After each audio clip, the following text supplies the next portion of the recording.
Hello， 大家好，我是叮当狗，欢迎你回到我的狗窝哦。今天叮当狗带大家看看如何5小时玩转新加坡圣淘沙上的环球影城。圣淘沙入岛以后，岛上公交全部免费，真的很赞。坐单轨列车来到这个名胜世界站，环球影城距离车站非常近，出站跟着人群走准没错，走2-3分钟就看到环球影城的标志地球啦。之前就听说这是世界上面积最小的环球影城。看着巴掌大的地图，我心想这不是一整个拿捏了吗？一早上也没着急忙慌的踩着10点开园，吃个早饭，悠悠闲闲的11点左右才进园。一进门就看到这个火影忍者的大型塑像，真的好激动。这里我要浅浅吐槽一下，卡卡西跟小樱站在一块儿，咋感觉去掉头发身高都差不多了呢？嗨，言归正传。因为已经去过洛杉矶的环球影城，原本这次5月去新加坡之前还在犹豫要不要安排环球影城的行程。查门票信息的时候发现园内正巧有火影忍者展览，这可是我的青春记忆啊，那就必须立马安排了。做攻略发现新加坡环球影城最刺激的就是 Sci-Fi City 里面的2个过山车，所以我们一进门就通过 Hollywood 大街右拐直奔过山车。一进排队区发现哎呀上当了。之前看攻略说新加坡环球影城人少园小，不需要买 Express 优先证的，但我们这大周一的排队人怎么这么多？鉴于晚上还有别的安排，而且新加坡真的太热了，不少排队地方没有空调，很难熬。于是咱一咬牙一跺脚，走买 Express 去。地图上可以看到园区里有很多出售 Universal Express 的地方，我们就近找了个点，每个项目只能用1次的优先证，价格貌似在不同的时间有小幅变化。我们5月的周一是100新币一张。园区内不可以使用优先证的项目有魔法转轮、寻宝奇兵和天幕飞行这3个。这个优先证就是一张薄薄的小纸片，大家买了一定要保管好，丢了没法补，谁捡到谁就能用。好了，拿上刻过金的装备，赶紧去坐过山车。这里提醒一下大家，坐这2个过山车一定要到边上的免费储物柜把随身包给存了，不然门口拦着是不让进的。储物柜免费时间段在2小时左右，超时要收费的。玩好过山车别忘了及时去取，这地盘小呢就得动脑筋使巧劲儿。你看把这过山车轨道缠在一起，搞个对战过山车，这设计师是节省空间的鬼才呀。红色的这个过山车是 Human， 是常见的那种可以脚踩车厢的，而这个蓝色的 Silo 呢是把人挂起来的形式，脚是腾空的，刺激程度的话会加倍。连坐2个过山车之后，我们就进去玩了变形金刚，这可能是我这一天做的最糟糕的决定。这个4D 项目内容跟洛杉矶的环球影城一样，主要靠船舱的运动和旋转配合画面。本来我过山车下来还晕乎着呢，船舱移动起来就感觉能当场跃出来，赶紧闭住眼睛大口呼吸，才没污染了公共环境。之前朋友在洛杉矶做同一个项目出来以后，也是晕了半个多小时，易晕体质的宝宝们真的慎做。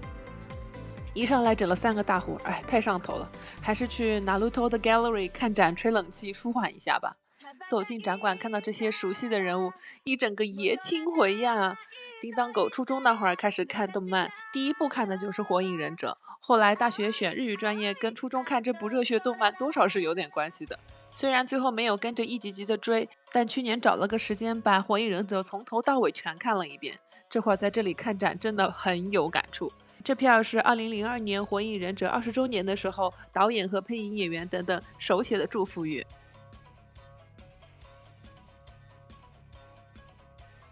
漩涡鸣人，一个嚷着要成为火影的男人，不过也合理啊。小学的时候我有好多同学的理想是成为国家主席，这都是一个道理不是吗？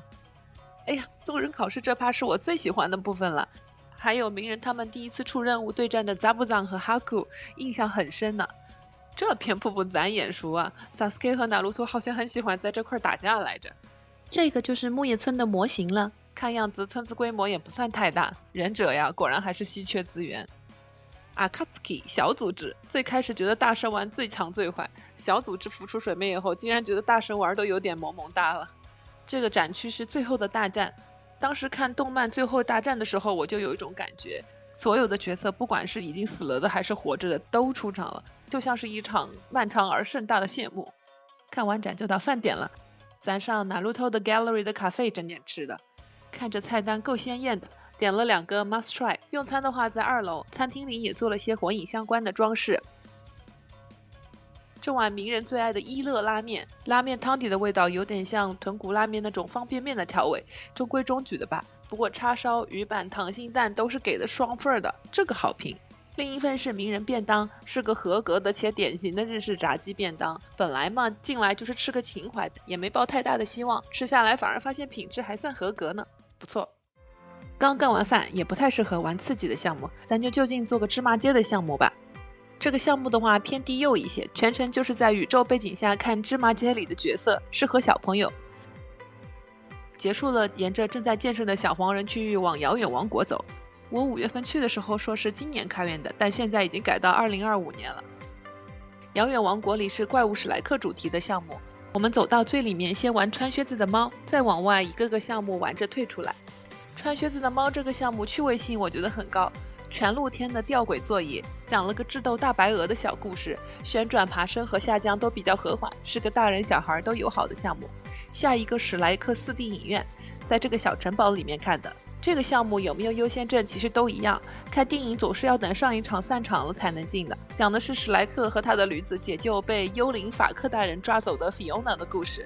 这个4D 电影的座椅是我这辈子坐过动静最大的，真的很有参与感。不夸张的说，体重轻的宝子很可能会被抛起来。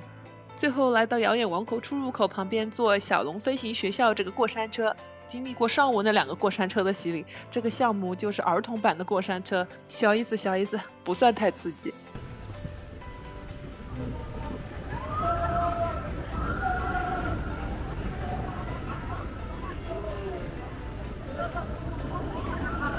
接下来的侏罗纪失落世界真的让我挺失落的，最期待的漂流项目竟然在检修没有开放，天幕飞行的又用不了优先证，得排队。看了一下等候时间在50分钟左右，太长了。唯一能玩的是小宝宝项目恐龙骑士，这里还有个水世界的秀，很推荐看。飞机冲进来的那一段真的挺震撼的，不过我们在洛杉矶环球影城看过了，这次就省点时间 pass 了。从失落世界出来，时间在下午3点左右，最后从里面退出去，把项目查漏补缺一下吧。木乃伊这一区建的有点东西，建筑物和雕塑超大超高，就让人天然升起一种敬畏心。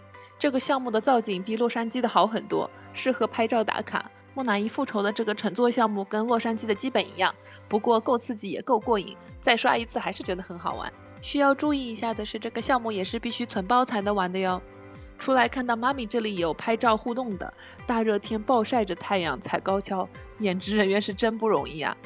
接着退到 Sci-Fi City， 游乐场里必出现的项目旋转飞盘，下午这会儿几乎没人排队，咱顺手就把卡打了。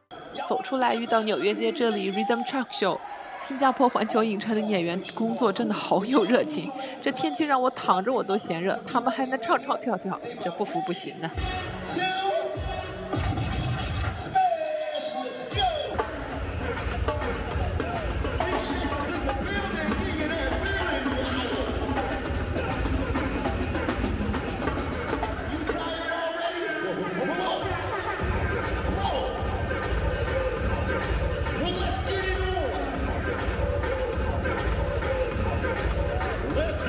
最后的最后，看个斯皮尔伯格导演解说的电影特效秀。这个项目也是优先证没什么用，都得在没空调的环境下等个20分钟左右。